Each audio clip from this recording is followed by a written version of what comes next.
What's up, traders? Julian here from jlewistrading.com, and today we're talking about ABIL, today's market mover. We traded this thing up over 120% intraday, open to close. It was a massive mover.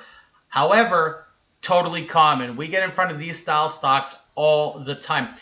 If you're not already a member, check us out at Ask a Trader. This is a webinar that we host for our community members on Tuesdays and Thursdays at 6 o'clock Pacific Standard Time every single week, where we're talking about the markets, we're talking about our swing trades, we're talking about these day trades, and most importantly, I'm answering any questions that you have as new traders.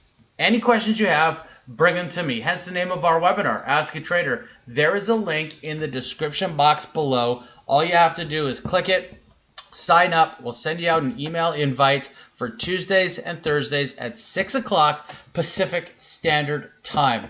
And what we'll do is we'll go over again the markets. We'll be going over the swing trades we're looking at, and I'll give you actionable tools on how you can potentially trade the markets with little to no knowledge of trading. Again, this is ABIL. We found this through our proprietary scanner, and the community was trading it today. And again, from open to close, this thing was up 124.5%. If you have any questions about ABIL, join us at Ask a Trader and ask me any questions you have, or you can email me directly at info@jlewistrading.com. Thanks for watching, and we'll see you in Ask a Trader.